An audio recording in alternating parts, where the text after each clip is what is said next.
Hey, it's Leonard here. Now in this video I'm going to share with you 5 ways that you can hire high-performing freelancers.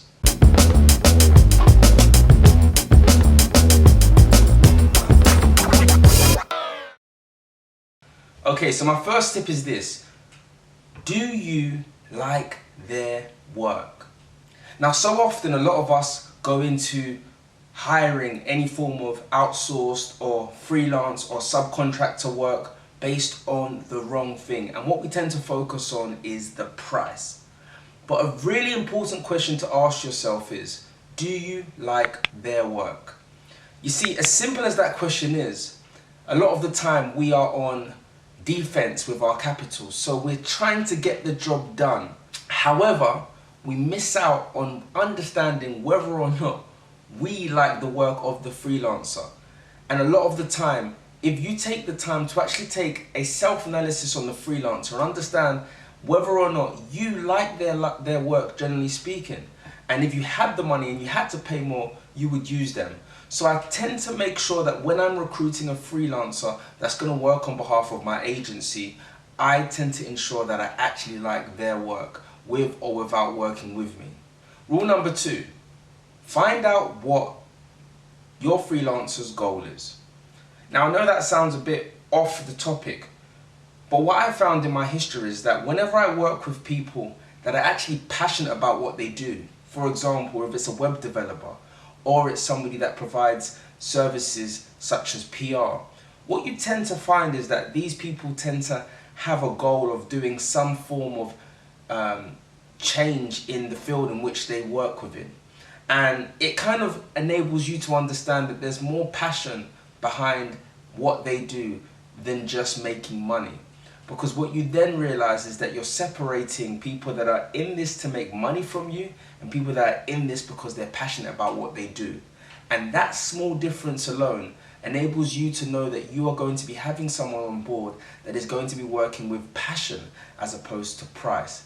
And there's a big difference between the both deliverables. With someone that's working with you for price, you're pretty much going to be setting yourself up to an everyday, 4 times a day conversation, whereas with someone with passion, they'll be able to increase the value, give you suggestions, give you ideas, because ultimately speaking, whether or not your project is part of their passion, they have a passion innately, that they have a standard that they live to. So make sure that you understand the goal of your freelancer outside of, what you're doing with them. So, number 3, another really important thing to be aware of is whether or not your freelancer is asking you about your budget or the specifics of your project.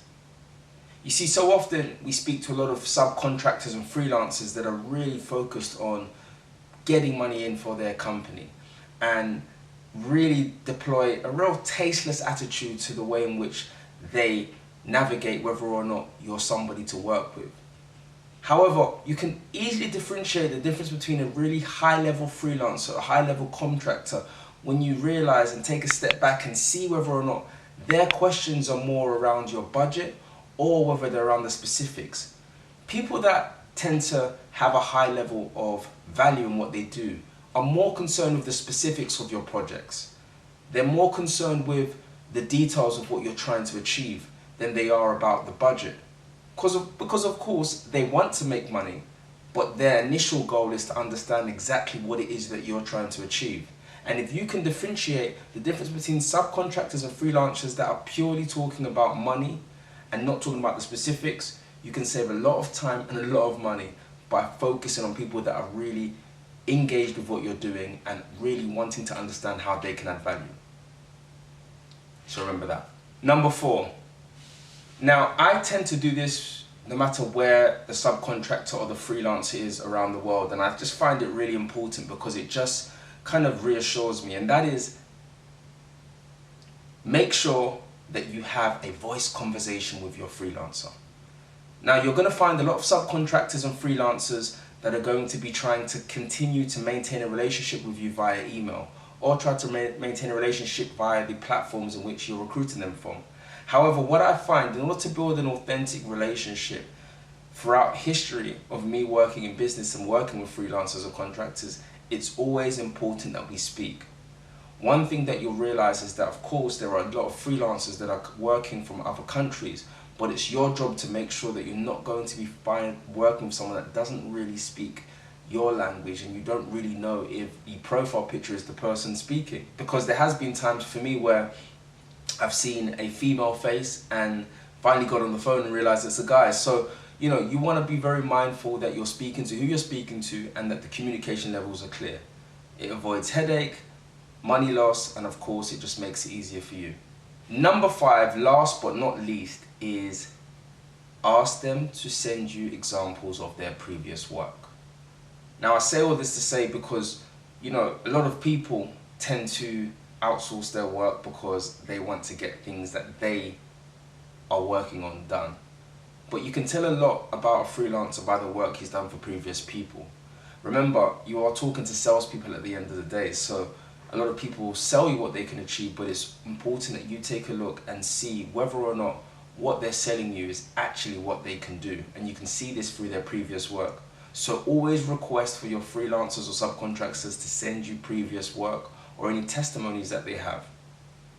Now, as you know, I have the sales agency, which is designed around creating an agency which uses freelancers and subcontractors to sell specific services for your agency. If you're interested to know more about how the agency and the business model works, simply click on the link below this video and check out the free 35-minute presentation where you can actually understand how this business model can be scaled from 0 to 6 to 7 figures in less than 30 days. So, once again, let me know if you have any other methods that you use when you're recruiting freelancers, and also let me know your experience with freelancers. Have they been good? Have they been bad? Let me know in the comment section below. I'm Leonard Sekyonda, and once again, all of my videos are geared towards sales education, orientation, and increasing your conversion rate. Make sure that you like this video if you found it useful, because by liking it, you help me optimize my content. And more importantly, make sure you spread the message, share my videos, and of course, leave comments to let me know if you find them useful, because it helps me. And stay connected, because I've got more coming.